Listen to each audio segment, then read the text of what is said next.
Hi, I'm Adam Pacifico and welcome to another episode of the Leadership Enigma. I'm chuckling because I can see various people waving at me on various screens. There's a whole group of us in the studio today. You can catch us on all the major podcast platforms, and we have over 300 videos now on YouTube, so we are going great guns, and I'm excited by every single episode. So let me do my next guest some justice, because I've actually made myself some notes, which is something I don't normally do, Anne. But there's a little illustrious list of things in front of me on the page. So I am about to have an amazing conversation with someone who was the first woman of color CEO in AT&T's 140-year history, where she led the AT&T Business. Now, when I say the business, we're talking about a $35 billion global operating unit, 35,000 people. Now, she'll talk about the fact that she stepped down as an operator, which, to be fair, makes you sound like special forces now, Anne, and is on the board of directors of Franklin Covey, 3M, and CXX. So, passionate about teaching, passionate about learning, an adjunct professor at Kellogg School of Management. Widely recognized for her leadership. She's a role model, she's a trailblazer, Fortune's most powerful woman in business, twice. The L. Joseph Thomas Leadership Award for Lifetime Achievement, the first Asian American to be inducted into the Dallas Business Hall of Fame since its inception in 1999. And now, what's it like life after being a CEO? It's not retirement, it's rewirement, and we're going to be talking about that. My guest is absolutely passionate about the future of leaders coming through our organization. She is the Rewired CEO. She's the author of Lead Bigger and passionate about all things leadership. I'm really excited to welcome Anne Chow after we come back from this break.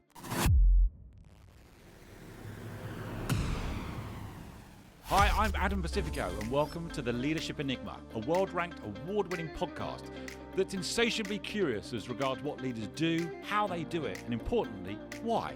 We'll delve into the human doing, but even deeper into the human being and the power of human-centered leadership to drive sustainable change. So whether you're an entrepreneur, business owner, corporate executive, each week we speak to global experts, academics, rising stars, ambitious upstarts and disruptors, as together we will discover that success leaves clues.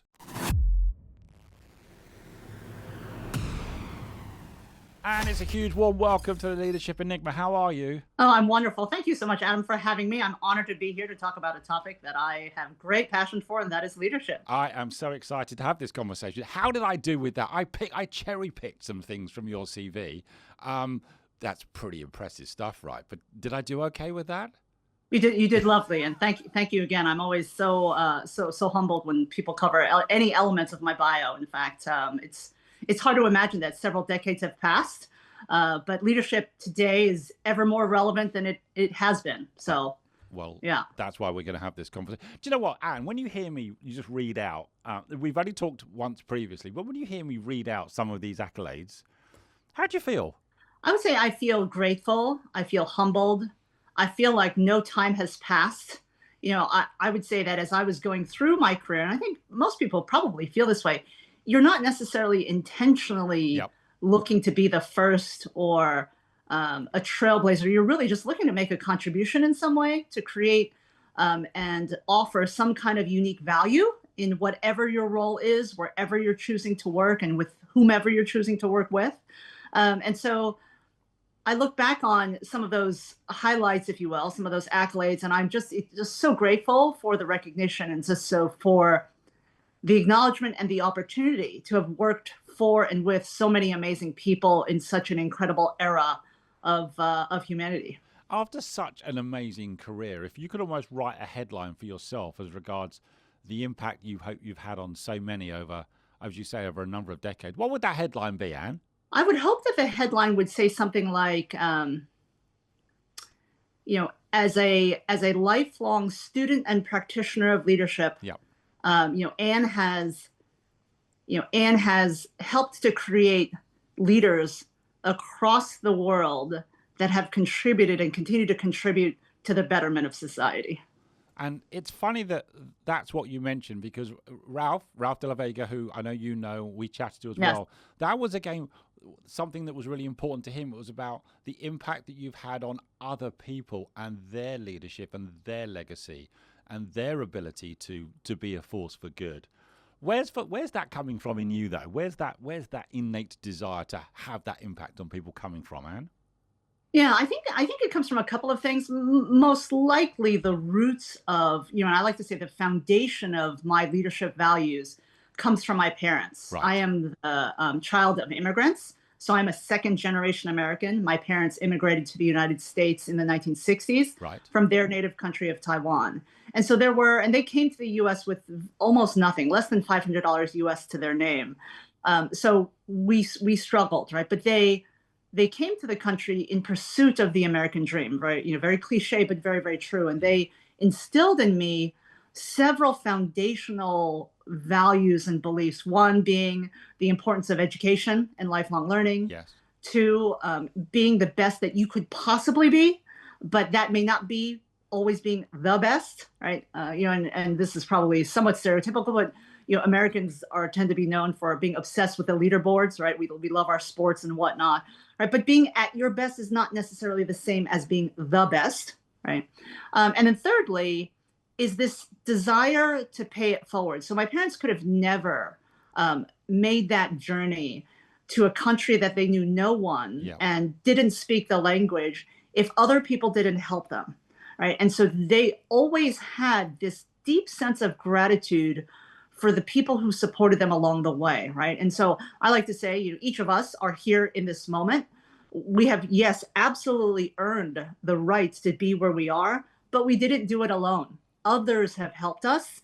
We would love to go back and pay them all back, but we cannot. And so the best we can do, what we are obligated to do, is to pay it forward. And so that's where I think for me, this deep sense of service, which yes, includes sort of the notion of community service. I am a lifetime member of the Girl Scouts. I was a Girl Scout when I was younger. Right. But this whole notion of service and giving back to others and helping others is just woven into my DNA. So it sounds like it comes from that experience, as you say, as you coming across to the US as an immigrant. And you said, your parents had $500, but look at the journey that you've been on. So what are some of your early memories of how that was able to happen, as you say, coming into the country, coming from a completely different cultural setup with a lack of resources, and yet here we are having this conversation. What are some of the most powerful memories of how that was able to happen? Yeah. So of course my parents were the immigrants, not me, right? I was born in the United States. Yeah. And as I think about my early years, the early years of my life, I was always hypersensitive to gaps, if you will, right? My parents had a language gap with me, right? I mean, my primary language is English, right? I'm a Chinese school dropout, if you will, right? I can sort of understand a little bit of Mandarin, but didn't stick with it. There was a language gap. There was a cultural gap even between me and my parents. There was a generational gap, certainly, right? Yes. And just a big, big, big cultural gap, because I wasn't an immigrant, right? And so for me, I remember the struggle. I remember the struggle around, if you will, even identity. I was never really American enough. I was never really Asian enough. I didn't really fit.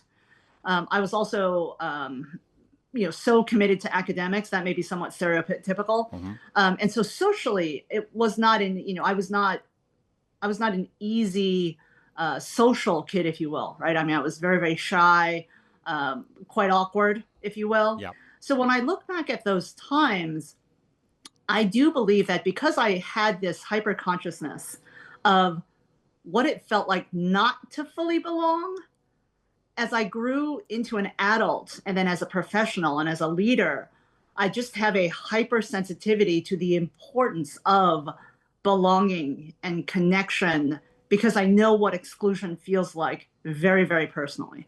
And I think we spoke about the power of difference when we originally chatted a few weeks ago, and you have a point of view on this. What is your perspective on the power of being different, seeing things differently, or coming at challenges in a different way? Yeah. Well, I think the beauty of humanity, right? The beauty of humanity is the fact that there are no two of us that are the same, right? Even identical twins who may be the same on a DNA level are not exactly the same, because they do not share the same heart, the same brain. They have not shared the same exact experiences or developed the same exact skills. And it is the beauty and difference that sparks creativity, that sparks innovation, that sparks progress. And leadership has been and always will be about people. There's this adage, I'm sure you've heard this, and even maybe you say it: you manage things, but you lead people, right? So, in order to lead, if you choose to lead, you must make a choice. Are you choosing to lead all the people in your purview? And that means not just your team members, current and future, but also you think about your set of investors, your customers, your clients, your partners, all of your stakeholders, the communities in which you operate? Or are you choosing to lead only for a subset of people, depending on what stakeholder group that is? So it has always been about the people. So in my view, the greatest leaders are the ones who recognize that there is beauty, power, and performance in difference.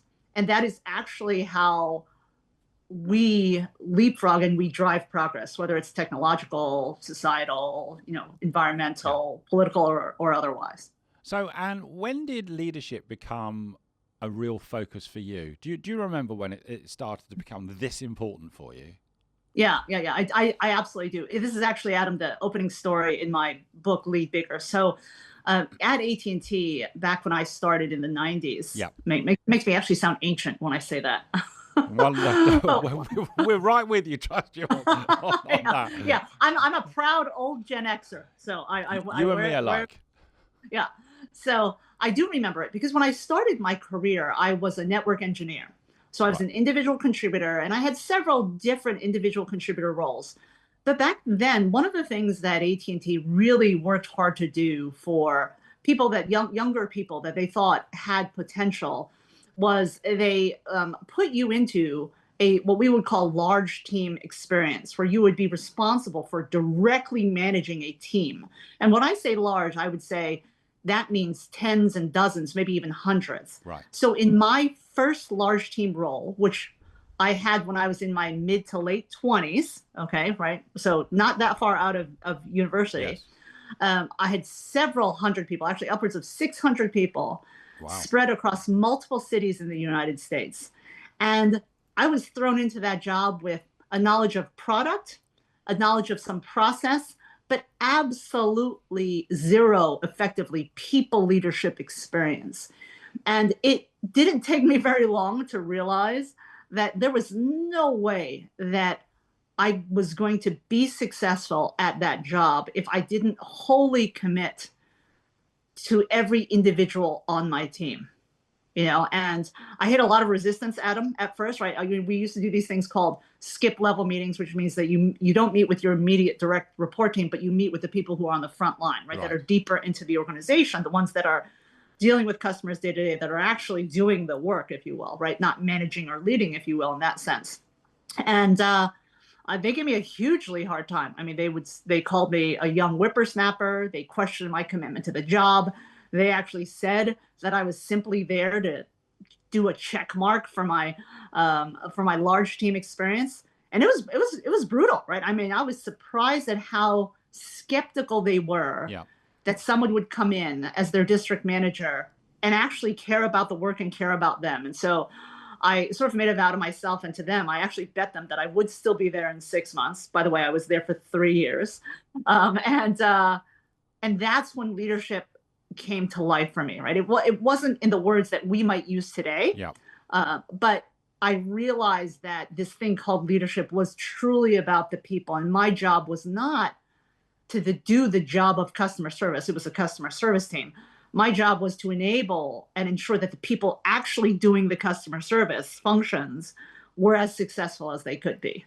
So what was the most important thing that you think got you through that challenge? Because as you say, you'd had no official leadership training at this point. It sounds like you're thrown into the fire. You're met with lots of skepticism for a whole variety of reasons. What was it that got you through that, Anne? Yeah, I think there are a couple of attributes. I can't really isolate one because I do think that there's a combination of characteristics. One being humility, right? If I had gone in there and saying, hey, I'm the boss, right? I'm the one who makes the decisions. I'm the one who knows all of the answers. There's just no way that would have yielded a good outcome, right? We would not have performed the way that we did. We would not have transformed the business the way that we did. So humility is one. The second one being, and this is very tightly related to humility, is a commitment to learning, right? Which is a commitment to listening. So from that first skip level meeting, I realized that I needed to learn, right? I was the boss, but I was also the student, right? And I was far younger than most people in the group, far less tenured than most people in the group. So what would make me expect that I would know more than them? I didn't, right? So my job was to learn. The third thing was, I would also say being very, very fact-based. When it comes to dealing with, supporting, being part of a team, leading people, we as humans are emotionally centric, right? We're by definition emotional beings, right? And I find oftentimes that can lead us into places that is not anchored in facts, but just anchored in ideologies, beliefs, biases. So I worked really hard to stick to the facts, to gather facts, to look at data, to work to understand insights. And with the people outside of my organization, it was always about trying to find that win-win, right? We were on the same team. We were there serving the same customer. Why is it that sales and service should be fighting, right? Why is it that sales and marketing should be fighting? Why it doesn't make any sense. We work for the same company, right? Serving the same client. And so that kind of one team approach, if you will, and just looking for that win-win, understanding that everyone had a job to do. They just have a different lens on what they think is the most important thing to do, right? So I would say it's those sets of characteristics that got me through that role. And in that role, I honed sort of the what now I call leading bigger, right? The kind of the foundational roots of inclusive leadership, leading around leading with relationships, right? This idea that connection is really everything, and so that's where it started. Although some of those more modern words didn't exist back then when we used to talk about leadership. This is great. I have so many questions as well for us on this. I want to go back to something because, let's be honest, the world is chaotic at the moment, and for a whole host of reasons. And you just mentioned, what would be the advice you would give to any leader at the moment? And it could be from a small, medium, or huge business. We are surrounded by very polarized world, ideologies, biases, assumptions, hatred. Let me call it as it is in the world. What's the advice you're giving leaders at the moment to navigate through that with the people that they are leading themselves from a human connection perspective? Because it's tough right now, and I'm talking to leaders all the time, and they are devoid of real answers as to how to navigate what is going on in the world right now. What are your thoughts on that? Yeah. So my most macro thought, if you will, and Adam, this is the advice that I give leaders as well, no matter where they are in the organization, is to focus on what you can control, right? Right now, because there is so much, as leaders and certainly as a CEO, one of a whole area of focus are what are the vectors of growth, right? What are the vectors of growth in your business, organic, inorganic? How do you think about capital? How are you thinking about your talent development, et cetera, et cetera? But now we have this ever-growing set of vectors of volatility, is what I call them, right? And they are melding, and it doesn't matter what industry you're in because we're all interconnected, right? The world is actually more interconnected today than it has ever been, and it continues to become even more so, but yet we are more divided.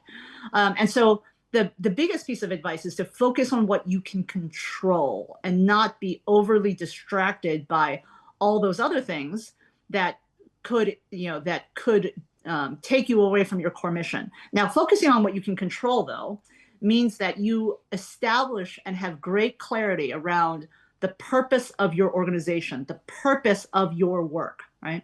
And this is actually the opening, the opening chapter in my book starts with purpose. We all lead for a work reason, right? You're choosing to lead, whether that work is the work of your community, the work of your church, the work of your nonprofit, the work of your team, the work of a company or an organization, right? Leadership is associated with some form of work. So the first and foremost thing is to understand, what is the purpose of your work? Why do you exist, right? And that becomes, in a way, your North Star. The compass, though, right? The compass for you that helps you ensure that North Star is always visible and you're moving towards that direction are your values, right? Your values are the guiding principles that help tell you what are right and wrong, right? For you, right? And we all have personal values, don't we? So some of our personal values may be integrity, trust, family, faith, fun, maybe those kinds of things. From a professional standpoint, depending on what the organization is about, some values could be innovation, customer first, safety, collaboration, right? So leaders now in today's world have to have great clarity on their values professionally and personally, and understand that, especially in what I call the emerging, they're not really emerging because it's over 50% of the global workforce, but millennials and Gen Zers, right? People my daughter's age, my daughters are in their 20s. So if you were born after 1981, this is now over 50% of the global workforce. Right. This part of the workforce that is becoming the majority, it is now the majority of the workforce, they want to work in environments where the values and purpose align with their own personally, right? So the separation between personal and professional is no longer a wall, if you will, right? It is a permeable, it's a permeable sort of demarc. And leaders have to lead with great clarity around their purpose and their values. As it relates to values, leaders have an obligation to make sure that those values are stated, understood, and lived, right? Now, values are different, Adam, than ideologies and beliefs and biases, right? To the earlier question you asked me about the power of difference. Yep. By definition, I ask groups this all the time. Yes, we want to work in a place where the values are common to our own, right? We want to work in an environment, let's say, that values, in my case, trust and authenticity and integrity. And yeah, I like to have a little bit of fun as well, right? But high collaboration, this kind of thing. But are we really looking to work in environments that have common ideologies? Is that even possible? Is that a desire for us as leaders, right? Think about what I said earlier about the fact that I grew up largely excluded from things, right? I did not belong. If you surround yourself with people who have the same exact beliefs that you do, right? Eventually you'll create an echo chamber that's so large, so loud and large that you will miss trends in the marketplace. You will miss some of these vectors of volatility of how things are changing, and this is largely the foundation of what leading bigger is all about. So I encourage leaders to focus on what you can control, be clear about your purpose and your values, have that guide you, understand that your personal ideologies and other people's personal ideologies have not to do with what your business purpose is and what your business value should be. But as a leader, you cannot let that sort of impact how you move forward, recognizing that if your objective is to appeal to the broader marketplace, if your objective is to build a team of the best talent, if you narrow your view to only a subset of that market, of that potential investor base, of that potential talent base, to only people who share the same ideology, sheer probability says you will not capture the best talent, right? I would offer you would not be leading inclusively, and you will eventually lose to somebody who is leading bigger, who is leading inclusively, right? It is the reason why I'm so passionate about the fact, I'll assert it as a fact, that being able to lead inclusively is a key leadership competency of the modern world. If you cannot work with people who are different and engage them, right? Create a culture of belonging for your teams, create connection with your customers, your investors, your stakeholders, engage people, you will not win. You will not grow, right? The world is changing too fast, to your point. And I'm going to come on to this because I know that is very much a feature of your book, Lead Bigger. So I'm hearing, advice here in relation to control the controllables. You talked about purpose, personal purpose, which can be different to the purpose of an organization. There was a wonderful phrase that I heard, Anne, which was the map forever changes, but the compass never does. Yeah. So how important was your personal purpose to you as a CEO to tens of thousands of people beyond what the purpose of AT&T was? So how did that play out in your leadership, your personal purpose?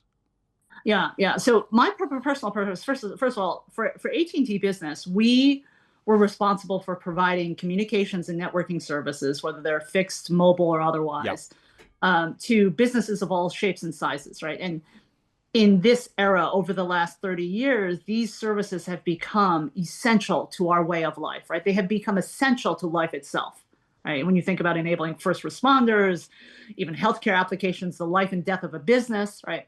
So the purpose of our work was very strong, I would say, right? So that was a big benefit that actually helped me make the decision to stay in the industry for so long. Right. For me, the personal purpose that I had to serve others, to make a difference, to help make people better, to support communities, to help businesses transform themselves and reshape industries through technology, my personal purpose was very much always there. I developed more clarity and more tactics and a toolkit over time, but it was always there. I think if you talk to some people, even from the earlier parts of my career, they would describe me as very people oriented, very relationship oriented, perhaps, a good listener.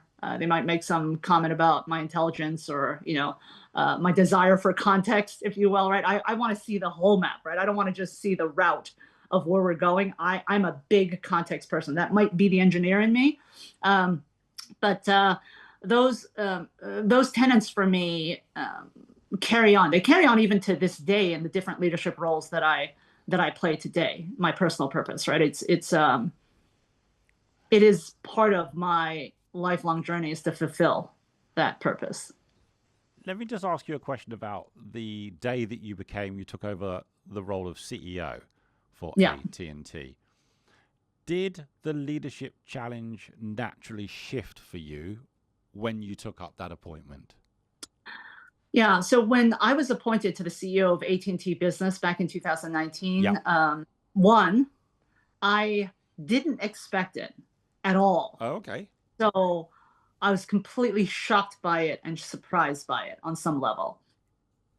Perspective definitely changed. All of a sudden, overnight, I became the leader of the group that I had essentially built my career around, right? I had friends throughout the Yeah. organization.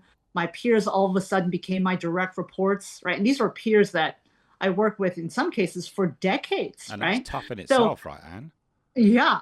And so the perspective as CEO changed almost immediately, right? And I found myself needing to reframe how I would move forward, right? And also sort of rethinking relationships that I had because, as the CEO, you can't. I think this is one of the challenging things. I think it's one of the reasons why they say it's so lonely at the top, if you Yeah. will, right? Uh, because you are there now representing and being the key to the strategy, the tactics, the people, your shareholders, your stakeholders. I mean, just all of the above, right? The purview of now your scope, strategically and Yeah. tactically, has just amplified immeasurably, right? And while I had done and led many different functions and roles before then, I never had the whole thing, right? I never had the whole functional, end to end, Yeah. if you will. So it was quite an adjustment. I would say it took me a couple of weeks to really get into it and say, okay, no, I really, I need to reframe how I think about this. I need to make sure that I don't carry in what I used to think when I was running sales or what I used to think when I was running marketing or my biases about the product portfolio. I need to take a fresh look at the entire thing, right? With facts and with data and understanding, what was happening in the markets and understanding what was happening in innovation and R&D and all of that. Yeah. So, it was very interesting. It was a very interesting time, actually a very rewarding time, again, because I never thought I'd get the That's role. amazing, And then isn't of it? course, right. And then of course, COVID hit and then the world Oh, changed. yeah, we're going to come on to that. One question about that role, because one of the things that a lot of leaders struggle with is becoming the enterprise leader, where they come out of their expertise, their silo, their department, their division, what they're really, really good at, and they get onto the balcony where they see right across the business. Now, you had to do that when you were put into the CEO role. How did you do that? How did you get out of what you knew and where you may felt safe and really be able to add value and get up and to be able to see right across the business and see it as a whole. How do you do that? Yeah, it's I think Adam, it goes back to what we actually talked about earlier in terms of what were the things that got me through my first leadership role. Yep. They were the same things here, right? Which is I knew, right, because I had whatever almost 30 years of experience. I knew the domains that I was incredibly comfortable with that I would be viewed expert in. I knew the domains that I wasn't, right, or had been too many years. It had been many years since I was really deep in this particular area. And so embracing differences, I naturally gravitated to and spent more time in the beginning, right, in terms of my commitment to learning, my commitment to understanding those areas that I knew I was less experienced in, right? I also wanted to make sure that I felt that I had the right leaders in those areas, to the point of, you hire to complement the whole team, right? It's the team is only as strong as the weakest link. All right. So shoring up your leadership team is first and foremost, right? And do you have the right people in the right seats for this moment in time, for this next chapter that you're looking to write all together, right? Together as a team. So that's how I did it. I mean, I leaned immediately into those areas of uncertainty, those areas where I was less comfortable. I leaned heavily on the experts and just really worked to learn as quickly as I could and start connecting the dots. And you rely on people, right? I mean, this is kind of the irony of leadership, right? Leadership's about people. It's about getting work done in people, right? And it's getting execution. It's performing through people, right? It's not, you're not doing all the work yourself, right? Your most important job is to enable and help and facilitate the people who need to get that work done to do it as best as possible, right? And to live into their individual potential, but also the potential as a team, and also as an entire organization in this case, as CEO. I think if you try and do it all by yourself, that's probably the fastest route to failure, isn't it? And in many ways. Listen, you mentioned the pandemic, and I've got an interesting question. The world did change, and I talk to leaders at the moment, and whilst we're not dealing with a pandemic, I'm of the view that we are still dealing with things that have come from the pandemic. You're not in the CEO role now, but you are on the board of 3 publicly traded companies. So what do you still see as some of the challenges that may have come from the pandemic for leaders and businesses today? Yeah. So some of them I'll give you my thoughts for sure, Adam. Some of them I would describe as challenges. Some of them I just simply describe as we continue to evolve, right? We're still figuring it out. Yes. So let me first start with some of the areas that I view the pandemic helped accelerate the visibility of these topics and issues. Right. One of them being first and foremost well-being. Okay. We were all scared, right? I would question the person who says that they were not fearful in the early weeks, days, and months, right? We had no idea, right, around the globe what was going to happen. We all realize, given the massive level of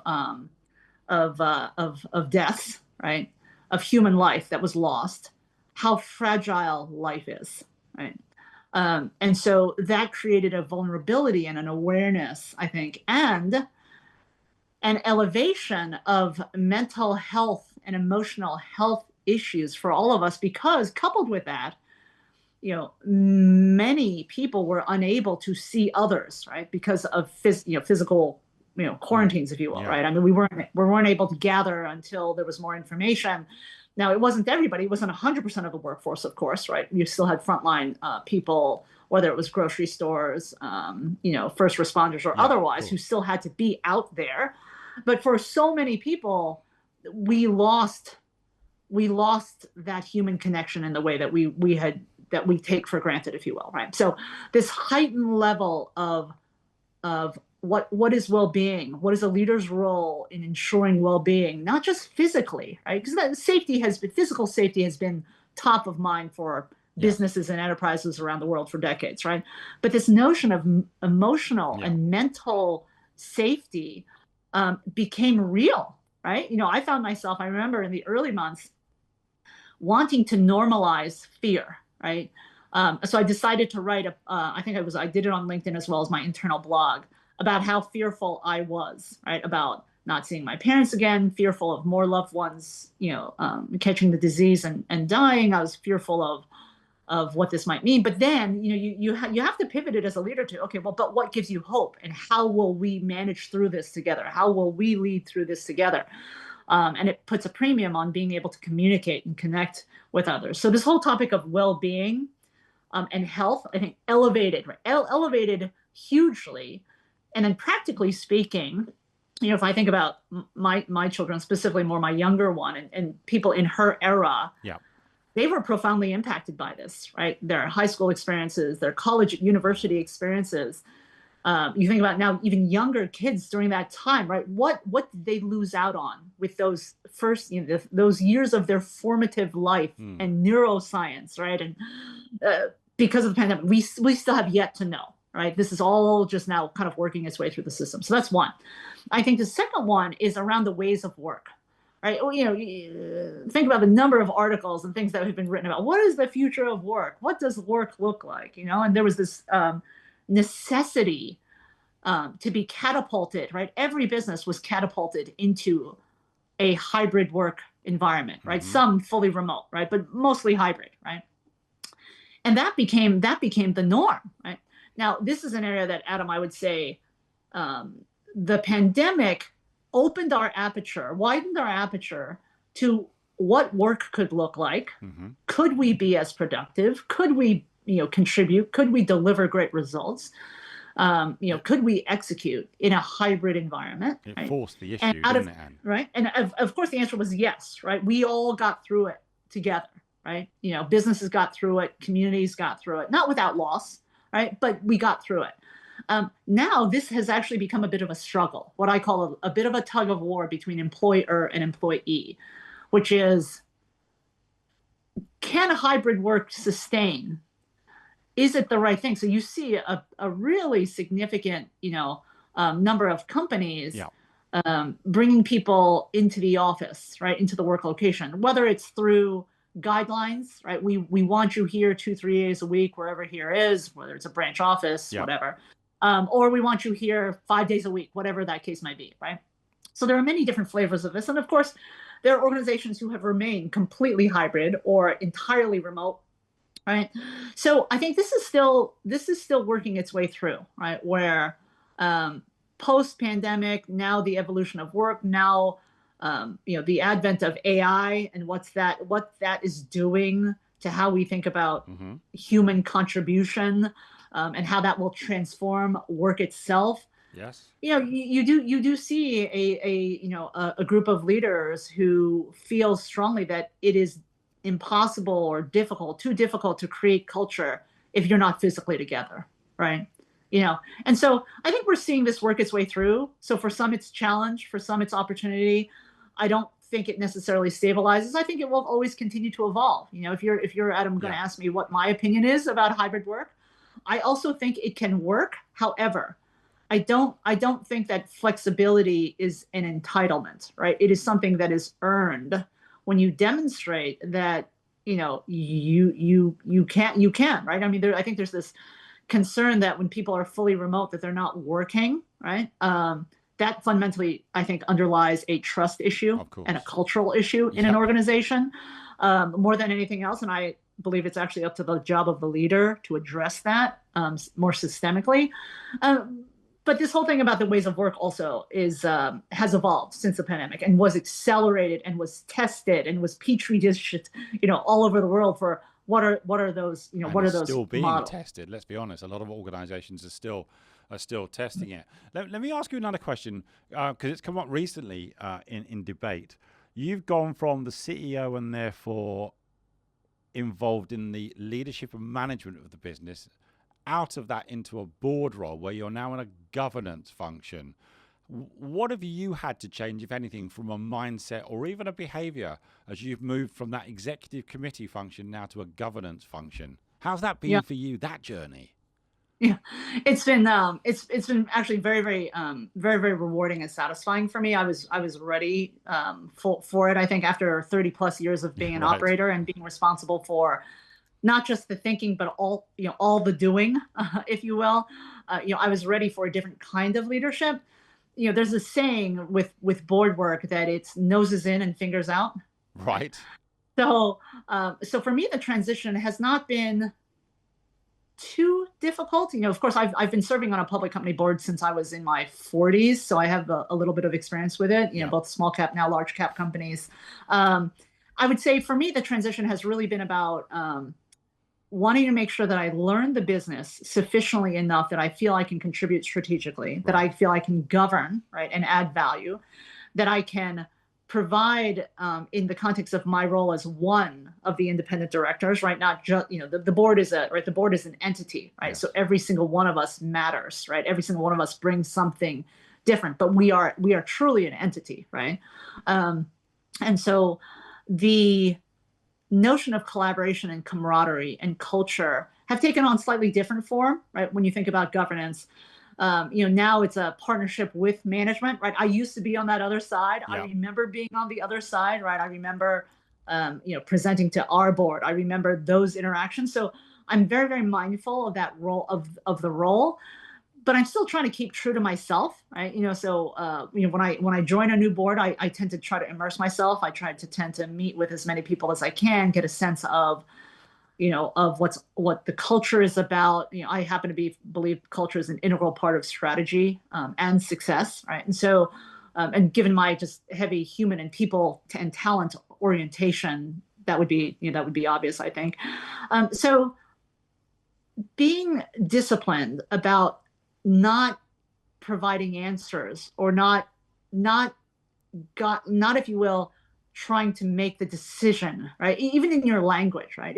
You're not executing anymore, are you? You're not executing, right? And nor is it your job, right? You're not your role, even from a talent perspective, CEO performance and CEO succession, right?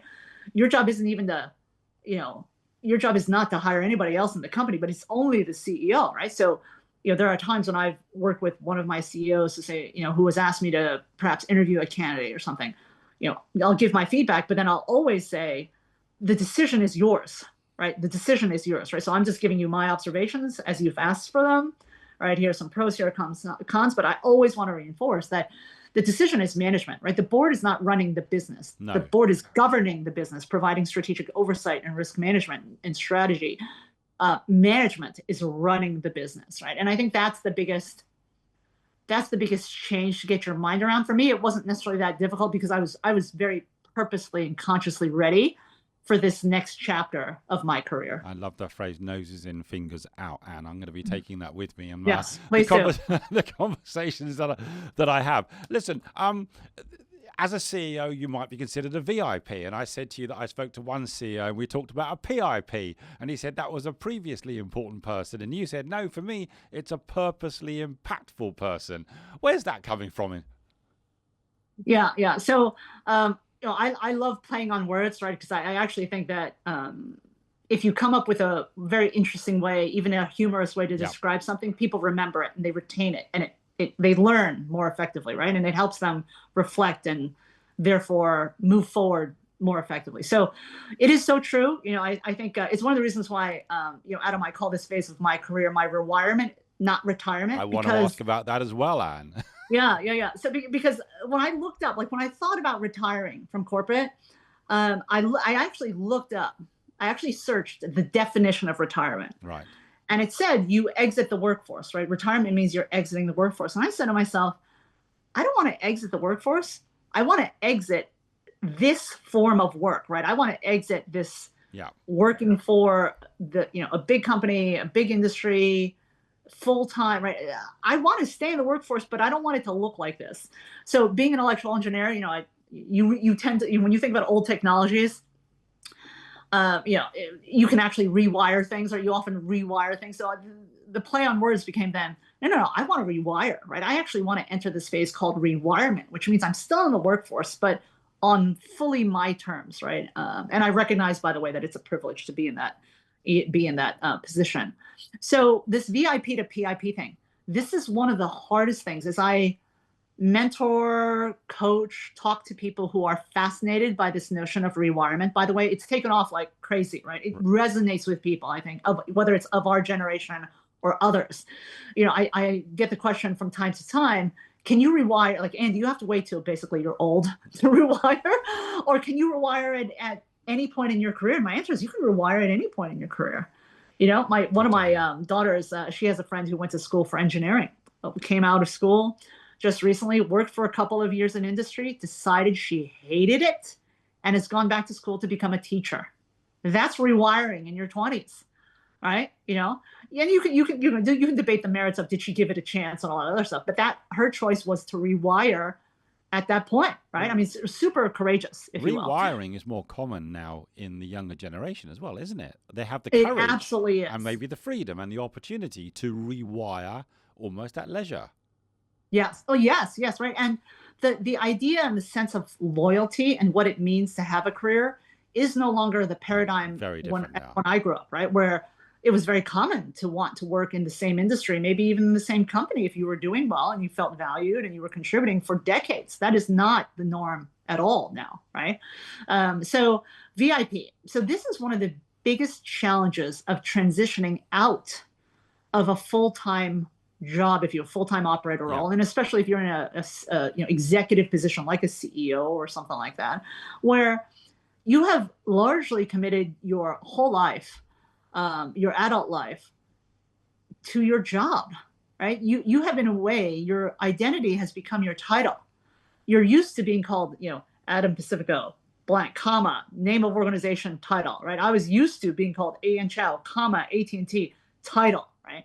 And when that title becomes something, that has traditional sort of vibes of success, if you will, CEO, CXO, founder, whatever, entrepreneur, whatever it may be, when you leave that, you almost leave a sense of yourself. Identity.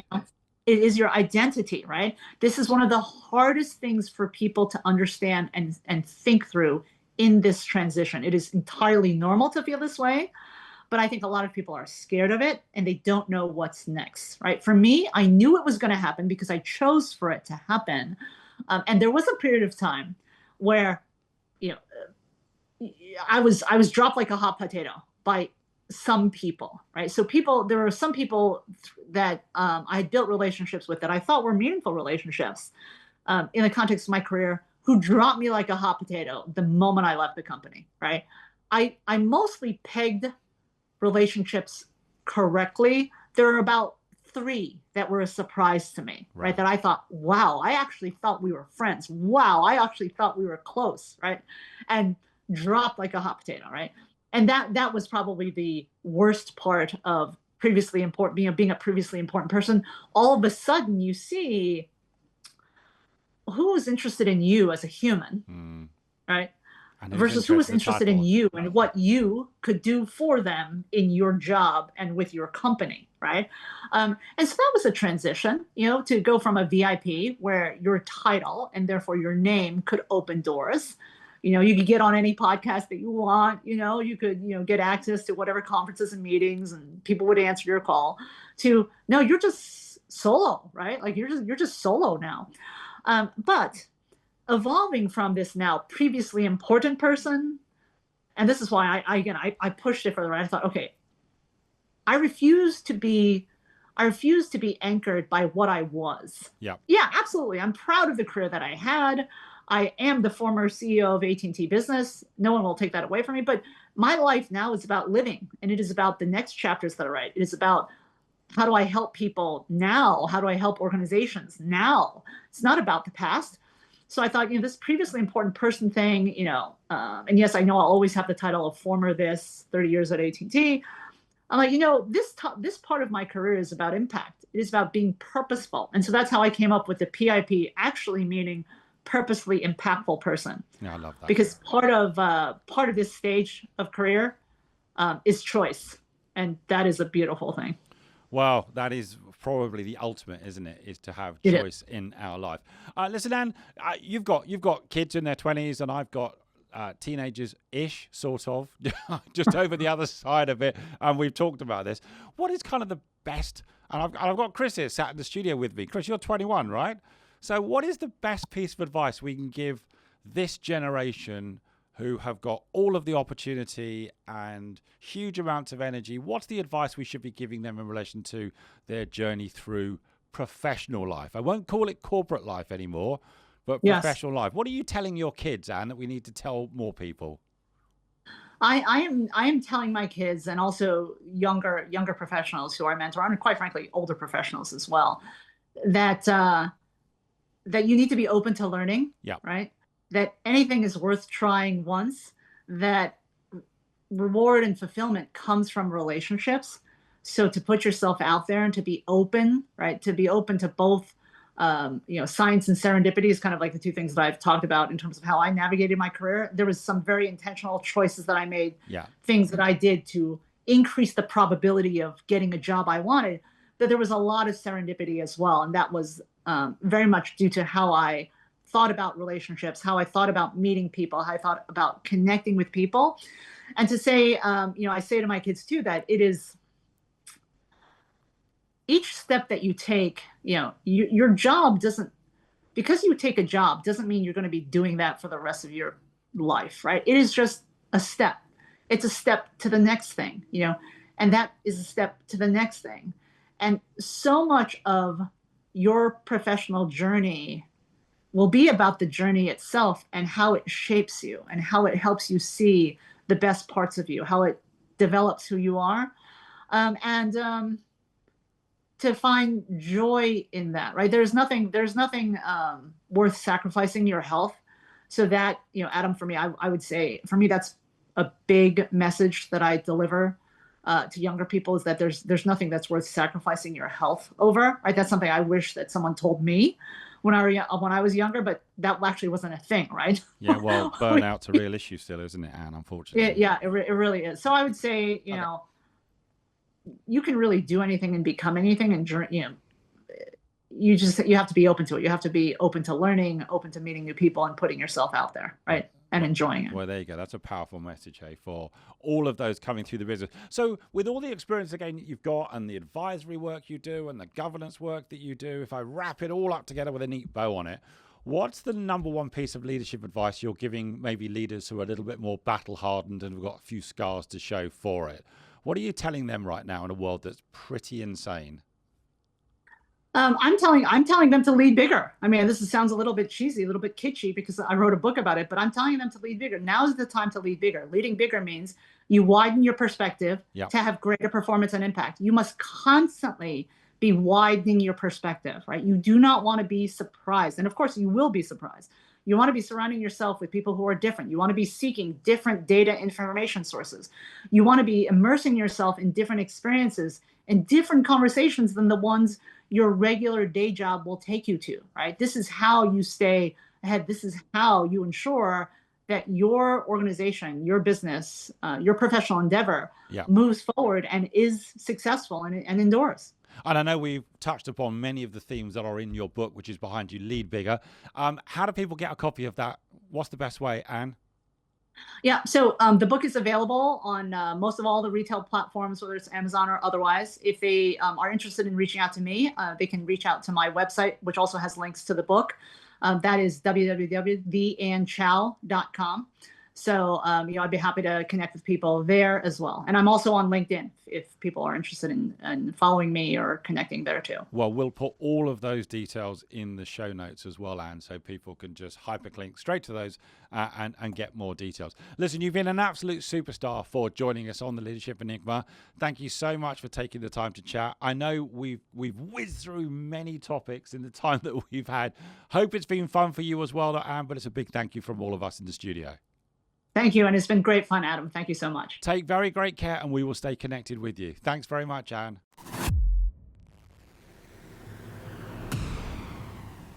Join us again next week for more curiosity and insight with the Leadership Enigma. We'd love to hear your comments on today's show, as well as suggestions for future topics and guests. Get in touch with me on LinkedIn or visit us at www.leadersenigma.com. Don't forget to rate, review and subscribe on all your major podcast platforms and on our dedicated YouTube channel. Thanks again for joining the community.